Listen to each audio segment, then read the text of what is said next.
Hello everyone welcome to a new food blog. तो आज मु गोटे नुआ जगह को जाइए जोटा कि हूँ आमर भजहरी माना जोटा कि गोटे बेंगली रेस्टोरेंट आउ एटा अच्छी पुरी रे।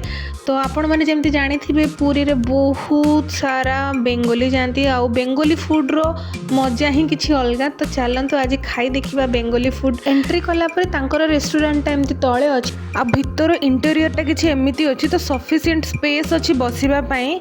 तो चलतु एबे मेन्यू देखा मेन्यू देखिकी सांगे सांगे ऑर्डर करदेवा बहुत सारा बेंगली फूड। मु तो ये सबू खाईजी बोली भावुचे जमती कि चिंगुड़ी चिकेन माछ मटन सबू किछि। तो मेन्यू रो प्राइस माने भी बहुत भल थिला माने बहुत अफोर्डेबल प्राइस रे आपण पाई जिबे।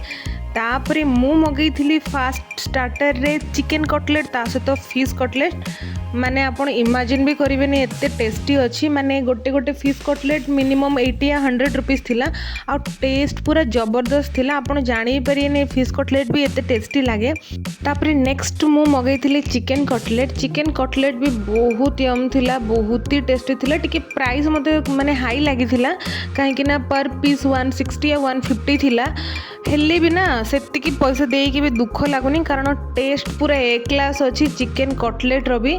तो आपण गले प्लीज ए दुटा स्टार्टर निश्चय ट्राए करेंगे मते तो बहुत असम लगे। तो एबे पाली अच्छी मेन कोर्स रे मु तो सब खाई बोली भावुची बट खाई पारिबिनी।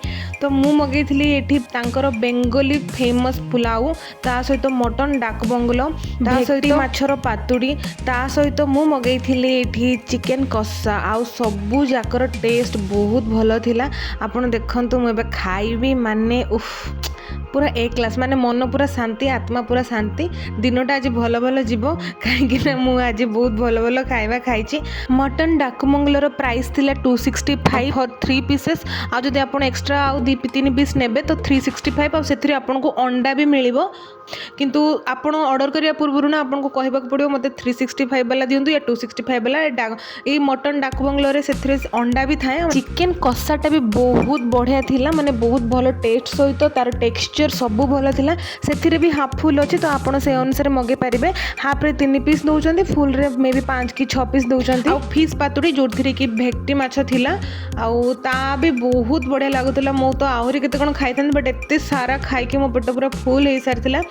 जो भी खाइबा आपण खाइबे ना आपण माने किछि भी माने कहि परिबेनी कि एटी भल लागुनी बोली सबू खाइबार टेस्ट पूरा नियारा सबू खाइबा पूरा ए क्लास अच्छी। माने ए restaurant highly recommended from my side. आपण थोड़े जातु और निश्चय विजिट करंतु खाइबा अनुसार बहुत भल अच्छी प्राइस भी बहुत भल अच्छी।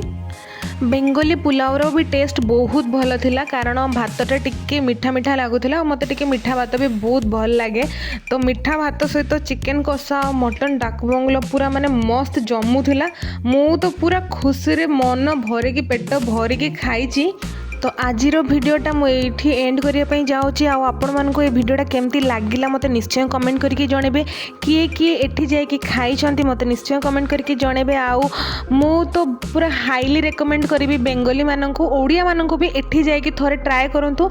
ए रेस्टोरेंट रो लोकेशन होची जो पुरी होटल अच्छी पुरी होटल साइड रे जो लेन अच्छी से लेन रे आपण माने गले in front of Vijayalakshmi Odisha handloom ता सामना रे ही ए रेस्टोरेंट आपण माने पाई परिबे। तो आज पई एतिकी वीडियो भल लागिथिले निश्चय लाइक शेयर एंड सब्सक्राइब करिवे आ थोरे जाई कि ए होटल टा आपण टिके विजिट करंतु ता सहित पुरी सी बीच भी एंजॉय करंतु। Tata bye bye.